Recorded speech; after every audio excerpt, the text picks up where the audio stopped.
قلبي مشاعر أخفيها قد أشرقت الشمس عليها عن خطط لم أعبأ فيها ستكون بأيامي فرقا فحياتي قبل الحلقات تيه بضياع بشتاتي من دون نعيم الآيات. Perang Badar adalah perang pertama antara kaum muslimin dan musyrikin Quraisy. Perang yang dipelopori oleh kepongahan Abu Jahal ini menjadi perang penentu hidup dan matinya Islam. Sebab jika pada hari itu Rasulullah SAW beserta kaum muslimin kalah, maka tamatlah sudah riwayat agama Islam. Takkan ada satu manusia pun di muka bumi yang akan menyembah Allah Ta'ala. Bagaimana tidak, perang Badar terjadi pada saat kondisi umat muslim masih serba kekurangan, baik itu jumlah pasukan ataupun persenjataan.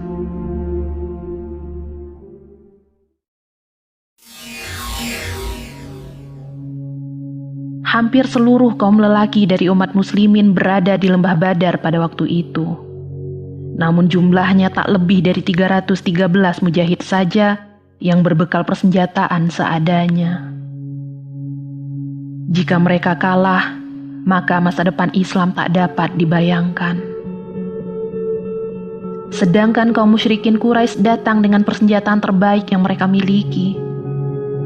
Berjumlah lebih dari 1.000 tentara, pasukan yang dikomandoi Ammar bin Hisham itu sesumbar akan mampu mengalahkan kaum muslimin dan memusnahkan Islam dari muka bumi.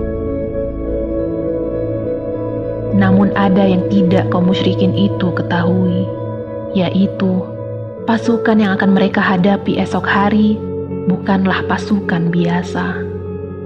Pasukan yang berisikan kumpulan manusia-manusia bersenjata iman bertameng takwa, yang rela mati demi menegakkan agama Allah dan melindungi Rasulullah SAW. Kekalahan jumlah dan amunisi tidak berarti apa-apa jika mereka bersama Allah.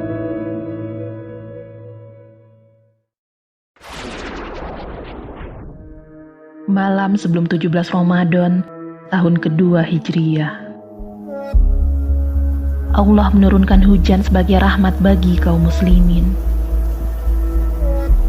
Gerimis yang turun seolah membuai para mujahid muslim, mengantarkan mereka ke dalam kantuk yang luar biasa. Sehingga akhirnya mereka dapat beristirahat, mengumpulkan tenaga untuk perang besar yang akan mereka hadapi esok hari. Sedangkan bagi kaum musyrikin, hujan malam itu turun begitu derasnya disertai petir yang begitu menggelegar. Hal ini menghalangi niat licik mereka untuk menyerang pasukan muslimin secara diam-diam di malam hari. Di tengah guyuran hujan itu, ketika seluruh pasukan muslimin tertidur lelap, di kejauhan, di tengah pekatnya malam, tampak sesosok tubuh berdiri tepat di bawah sebatang pohon. Serbannya berkibar diterpa angin gurun pasir.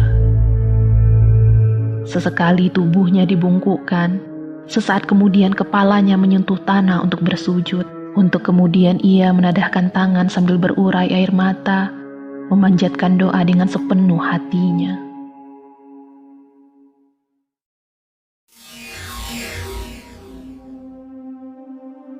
Doa seorang pemimpin agung yang sedang membayangkan nasib pasukannya di perang besar esok hari. Doa yang konon mampu mengguncangkan arasnya. Ya Allah, jika pasukan muslimin hancur hari ini, Engkau tidak akan disembah lagi di muka bumi ini ya Rob. Doa Rasulullah di dalam tahajudnya. Esok harinya, Rasulullah SAW dengan gagah berada di garis terdepan memimpin pasukan muslimin melawan kekafiran musyrikin Quraisy. Di seberang sana, kecongkakan kaum musyrikin yang dikompori Abu Jahal semakin menjadi-jadi ketika dilihatnya jumlah kaum muslimin tidak sebanding dengan pasukan mereka. Dengan pongahnya, mereka menantang umat Rasulullah. Kaum musyrikin menyerang dengan membabi buta. Pekik takbir membahana. Peperangan antara keimanan dan kekufuran pecah di lembah Badar. Kaum muslimin berperang dengan seluruh jiwanya. Kekurangan jumlah pasukan tak lagi mereka hiraukan. Seruan Ahad, Ahad, Ahad menggema dari dada-dada mereka. Mati bukan lagi yang mereka takuti. Iman telah merasuki jiwa-jiwa mereka. Di depan sana, Rasulullah SAW masih terus melantunkan doanya. Doa yang memohon agar Allah menyelamatkan kaum muslimin pada hari itu. Doa yang langsung Allah ijabah lewat firman-Nya dalam surah Al-Qamar ayat 45 yang artinya, golongan itu pasti akan dikalahkan dan mereka akan mundur ke belakang.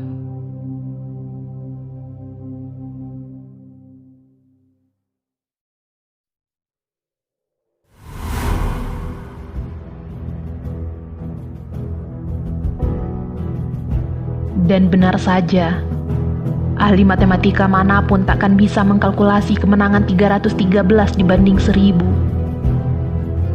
Pakar strategi manapun takkan mampu membayangkan beberapa pedang dan segelintir unta sederhana sanggup menaklukkan sepasukan bersenjata lengkap juga canggih.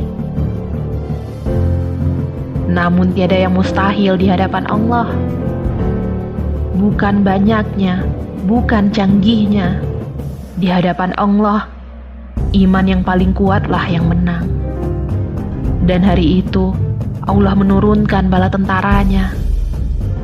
Pasukan malaikat turun untuk ikut berperang, membela pasukan yang membela agama Allah. Kaum musyrikin dipukul mundur oleh mujahid muslim. Kesombongan kafir Quraisy porak-poranda di hadapan keteguhan iman kaum muslimin. Keangkuhan Abu Jahal terpenggal bersama kepalanya. Kaum muslimin kembali ke Madinah dengan hati penuh syukur. Telah berhasil menorehkan tinta emas kemenangan di peperangan akbar yang memisahkan antara yang hak dan yang batil itu. Selepas peristiwa Badar, Islam tumbuh dan terus mengakar ke seluruh pelosok bumi hingga hari ini, selang 14 abad berlalu. Dan Allah akan selalu disembah oleh umat Rasulullah SAW yang di hatinya tersimpan iman seperti yang dulu diperjuangkan kaum muslimin di lembah Badar. Insya Allah, wallahu a'lam bishawab. Wassalamualaikum warahmatullahi wabarakatuh.